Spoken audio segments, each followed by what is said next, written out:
Bismillahirrahmanirrahim. Assalamualaikum warahmatullahi wabarakatuh. Puji syukur kepada Allah Subhanahu wa taala. Pada kesempatan hari ini kita dapat membahas terkait mata kuliah Lembaga Hukum Investasi dan Pasar Modal. Baik, untuk materi ketujuh, yang mana pembahasan hari ini tentang prosedur dan penerbitan transaksi dan obligasi, ya.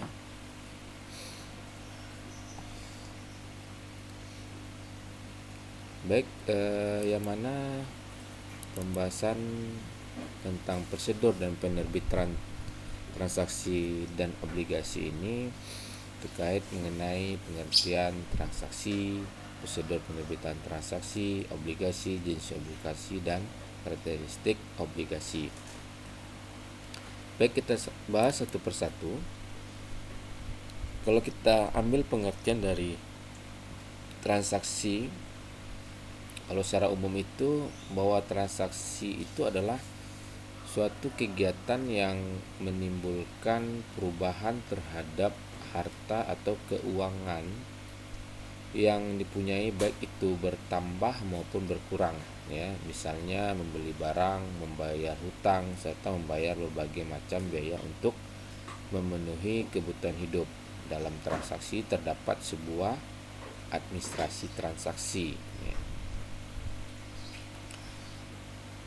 Kalau kita ambil pengertian yang diutarakan oleh Indra Bastian, ya, bahwa transaksi itu adalah pertemuan antara dua belah pihak, ini penjual dan pembeli, yang saling menguntungkan dengan disertai data atau bukti, dokumen pendukung yang dimasukkan ke dalam jurnal setelah melalui pencatatan, ya. Adapun dimaksud itu adalah administrasi. Ini adalah suatu kegiatan untuk mencatat perubahan keuangan seseorang atau organisasi yang dilakukan secara teliti serta menggunakan sesuatu metode tertentu, ya. Saja administrasi ini transaksi ditujukan agar hasil pencatatan bisa dikomunikasikan kepada pihak lain, ya. Adapun yang dimaksud dengan transaksi keuangan ini adalah suatu kegiatan ekonomi yang dapat diukur dengan satuan uang tertentu yang biasanya mengubah posisi keuangan atau perusahaan tertentu, ya. Jadi transaksi menurut para ahli, ini ada pengertian dari transaksi dari para ahli bahwa yang diutarakan oleh Sunarto Zulkifli di sini menjelaskan bahwa secara umum transaksi dapat diartikan sebagai kejadian ekonomi atau keuangan yang melibatkan paling tidak dua pihak, nih, atau seseorang dengan seseorang atau beberapa orang lainnya. Jadi saling melakukan penukaran atau melibatkan diri dalam perserikatan usaha. Jadi pinjam meminjam atas dasar sama-sama suka ataupun atas dasar ketetapan hukum atau syariah yang berlaku, ya.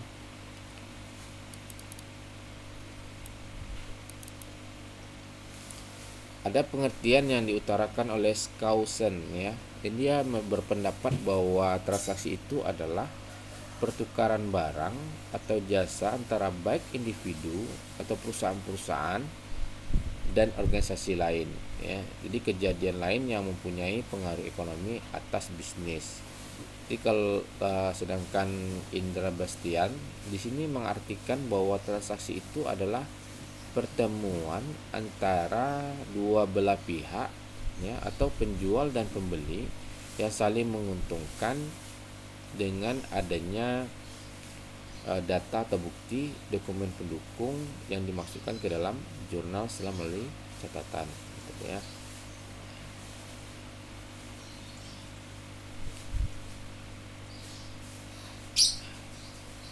Jadi dalam sistem ekonomi itu yang paradigma Islam, ya, transaksi harus dilandasi oleh aturan hukum Islam, ya, atau syariah.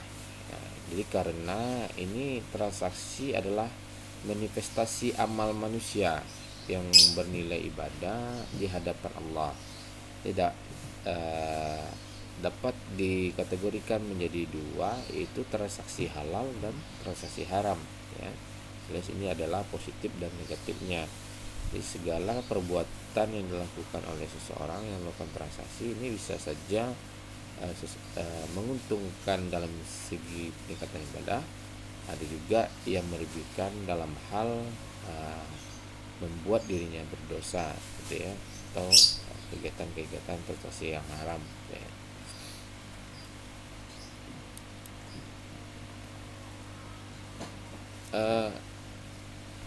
Kalau kita lihat ada pendapat dari Slamet Wiono di sini, dia mengartikan bahwa transaksi itu adalah suatu kejadian ekonomi atau keuangan yang melibatkan paling tidak dua pihak, ya, seseorang dengan seseorang atau beberapa orang lainnya. Dia yang saling melakukan pertukaran atau melibatkan diri dalam perikatan usaha pinjam meminjam dan lain-lain atas dasar suka sama suka, ya, ataupun atas dasar suatu ketetapan hukum atau syariat yang berlaku.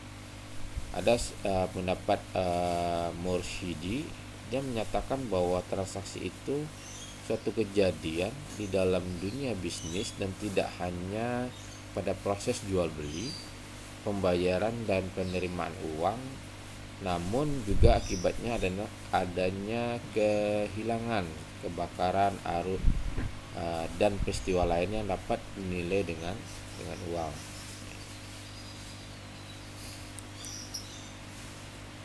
Kalau kita lihat dalam pengertian transaksi menurut Kamus Besar Bahasa Indonesia, bahwa transaksi ini adalah bertujuan jual beli dalam perdagangan antara pihak pembeli dan penjual, ya. Jadi tidak jauh dari kegiatan ekonomi seseorang, ya. Kita masuk prosedur penerbitan transaksi, ya. Yang pertama adalah perusahaan melakukan konsultasi antara dewan direksi atau komisaris dengan pemegang saham untuk membicarakan rencana go publik, ya. Kemudian diadakan rapat umum pemegang saham. Tentu dalam hal ini perusahaan harus memenuhi syarat, ya. Yang pertama itu berkedudukan di Indonesia, ya, modal sekurang-kurangnya 200 juta, dalam 2 tahun pembukuan terakhir memperoleh laba, ya, itu laporan keuangan diperiksa akuntan publik, ya.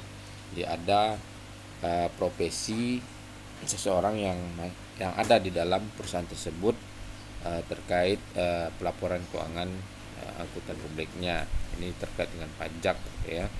Yang kedua adalah perusahaan tersebut menghubungi penjamin emisi atau underwriter, ya. Di sini adalah dan lembaga penunjang lainnya atau akuntan publik, notaris atau konsultan hukum, ya. Yang kedua adalah menyampaikan letter of intent kepada BPOM, ya. Yang selanjutnya adalah menyampaikan letter of intent ini adalah surat pernyataan kehendak perusahaan untuk menerbitkan efek melalui pasar modal, ya.